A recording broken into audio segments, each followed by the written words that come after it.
2023년 11월 미국의 평범한 직장인의 차가 갑자기 화재가 났습니다. 다음날 폐차장에서 확인한 차는 운전석도 대시보드도 모두 새까맣게 타버린 상태였습니다. 그런데 컵홀더에 꽂혀있는 물통 하나만 멀쩡했습니다. 그녀가 그 물통을 흔들어 보니 안에는 얼음이 아직도 남아있었습니다.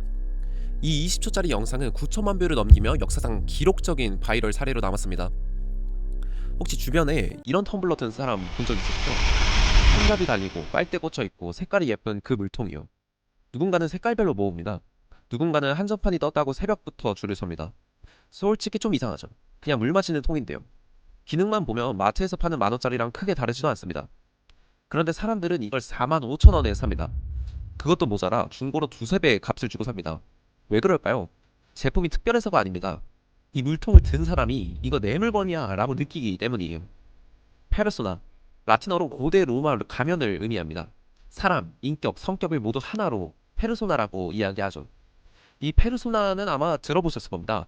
근데 보통 마케팅할 때 잠깐 쓰거나 효과를 잘 못 느낍니다. 이 페르소나를 바꿔봤자 구체화해봤자 얼마나 효과가 있겠어요. 그런데 이 브랜드는 페르소나 하나로 멸종 위기를 극복하고 매출의 10배를 만들었습니다.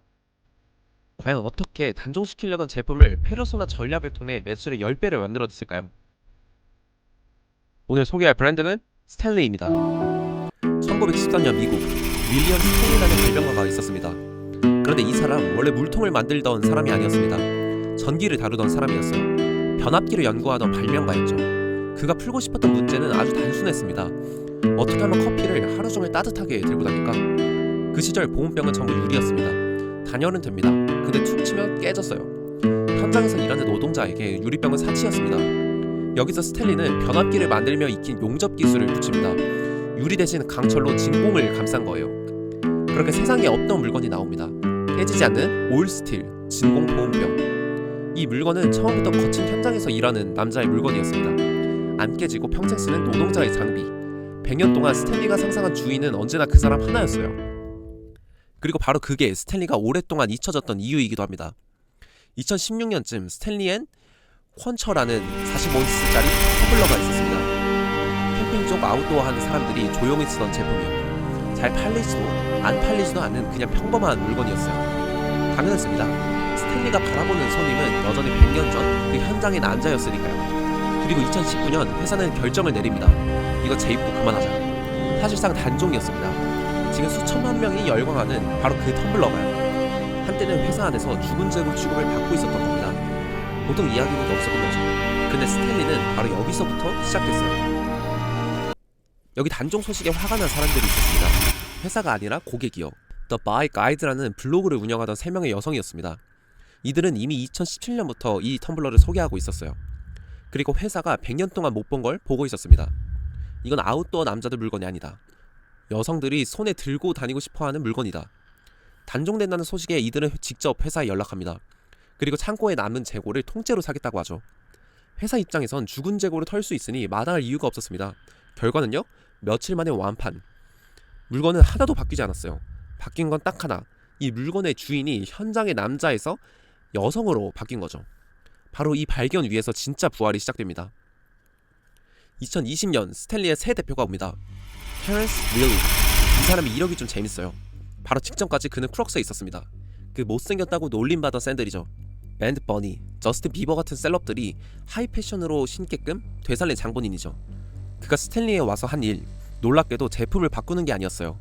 텀블러는 거의 그대로였습니다. 그가 바꾼 건 딱 하나였습니다. 이 물건을 누구의 것으로 볼 것인가. 100년간 현장의 남자였던 주인을 여성으로 통째로 갈아치운 겁니다. 마케팅에선 이걸 페르소나라고 부릅니다. 우리 물건을 쓰는 단 한 사람, 아주 구체적으로 정하는 거예요. 스탠리는 물통을 바꿔서 산 게 아닙니다. 페르소나 하나를 바꾸고 거기에 집중해서 살아난 겁니다. 근데 이게 말은 쉽죠. 근데 페르소나를 집중한다는 게 대체 어떻게 하는 걸까요?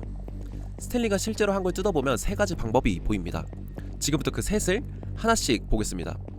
첫 번째, 페르소나의 취향으로 제품을 다시 세팅합니다. 스탠리는 텀블러의 성능은 건들리지 않았어요. 대신 여성이 손에 들고 싶은 물건으로 겉을 바꿉니다. 칙칙한 카키색은 버립니다. 파스텔, 세이지, 크림, 수십 가지 예쁜 색을 쏟아냅니다. 빨대를 달고 손잡이를 답니다. 차에서, 사무실에서, 유모차 옆에서. 하루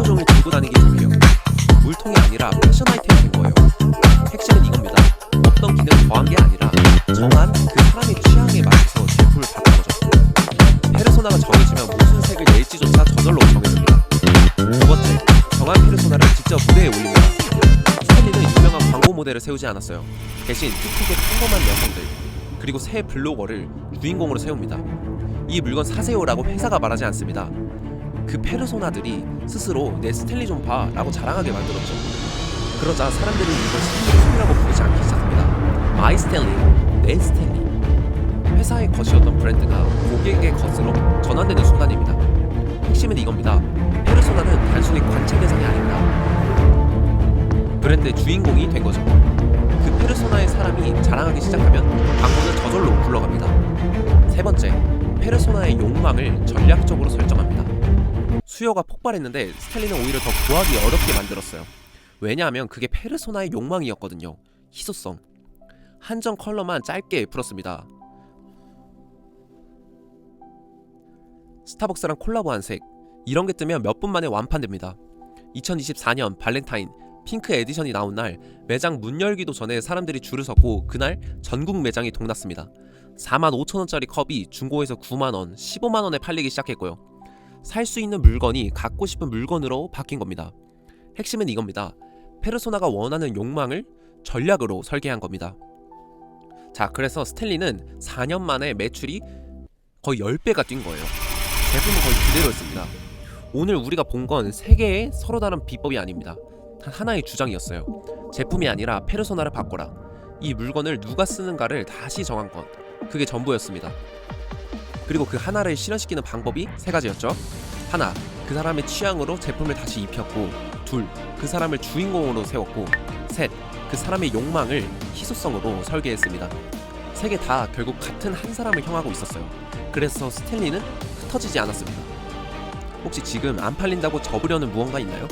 어쩌면 그건 제품의 문제가 아닐지도 모릅니다. 아직 맞는 사람을 못 만난 것 뿐일 수도 있어요. 그 한 사람만 다시 정하면 색도, 광고도, 하는 방식도 전부 저절로 따라옵니다.